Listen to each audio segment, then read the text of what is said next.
Bienvenue à suivre la prédication que vous propose l'église de la CEPAC Philadelphie à Mukukwe.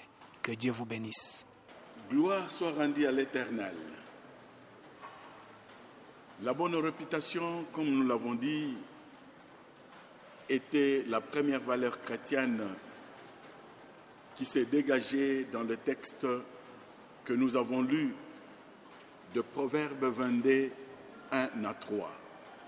Mais il y a aussi la deuxième valeur chrétienne qui se trouve toujours au premier verset et qui nous dit « La grâce vaut mieux que l'argent et que l'or ». La grâce. Il faut comprendre le terme grâce ici comme le privilège, la faveur. Et la parole de Dieu nous montre que la grâce vaut mieux que l'or et l'argent. Il s'agit ici des pierres précieuses que nous connaissons. Nombreux d'entre nous peut-être n'ont pas encore vu de l'or ou de l'argent, mais qu'à cela ne tienne, nous entendons parler de l'or et de l'argent. Et partout ailleurs, dans des continents et dans d'autres pays d'Afrique, on croit qu'au Congo, chaque personne qui y vit, il doit avoir vu l'or ou voir de l'argent. Ce qui n'est pas vrai. Il y a des gens qui naissent au Congo, en RD Congo, et qui en fait y meurent sans avoir vu dans leur vie de l'or ou de l'argent. Qu'à cela ne tienne, même s'ils n'ont pas vu de l'or ou de l'argent, mais ils ont eu la grâce de Dieu. Et la grâce de Dieu nous dit ici, bien-aimé, la parole de Dieu nous dit, la grâce vaut mieux que les pierres précieuses, de l'or et de l'argent. C'est en fait, comme je l'avais dit, le privilège de l'Éternel, la faveur de l'Éternel.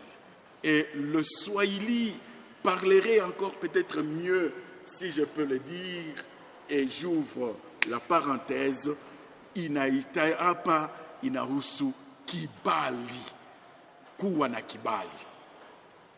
Kuwa na kibali kwa mume wako, kuwa na kibali kwa mke wako, kuwa na kibali kwa bwana wa kazi, kuwa na kibali mbele za Mungu. Avoir, en fait, je ferme la parenthèse, je vais dire avoir la grâce envers Dieu, avoir la grâce envers les hommes, avoir la grâce envers ton mari ou ton époux, ton épouse également, avoir la grâce envers ton responsable, ton autorité. Et c'est une richesse et une valeur exceptionnelle.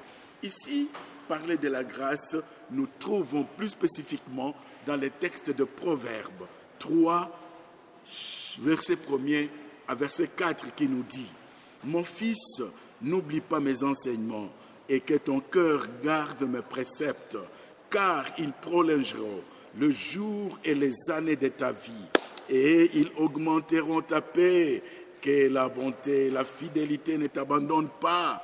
Lis-les à ton cou, écris-les sur la table de ton cœur. » Et le verset 4 dit « Tu acquerras de la grâce et une raison saine aux yeux de Dieu et aux yeux des hommes. » Alléluia. Voilà, chers bien-aimés, c'est à quoi je fais allusion. C'est que tu aies la grâce de Dieu, que tu aies la raison saine aux yeux de Dieu et aux yeux des hommes. Ce matin, que Dieu te fasse cette grâce. Ce matin, que Dieu te fasse ce privilège. Ce matin, que Dieu te fasse cette faveur devant ses yeux et devant les yeux des hommes. N'est-ce pas, la parole de Dieu nous dit que Jésus croissait en sagesse, en stature et en grâce devant les hommes et devant Dieu. C'est en Luc, chapitre 2, et le verset 52, qui nous précise cela. Bien-aimé, avoir de la grâce devant Dieu, devant les hommes, avoir de la grâce aux yeux de Dieu et aux yeux des hommes, c'est une valeur chrétienne non négligeable. Et elle n'est pas comparable, cette valeur, la grâce, ni à l'or, ni à l'argent non plus. Que l'Éternel t'aide à comprendre cette grâce. Cette grâce, elle est constituée en fait de l'amour de Dieu, de la bonté de Dieu et également de la miséricorde de Dieu. Je veux ce matin te bénir en disant que tu aies la grâce aux yeux de Dieu et aux yeux de tous les hommes et partout ailleurs, même dans cette période de confinement. Que Dieu nous aide et nous bénisse. Amen.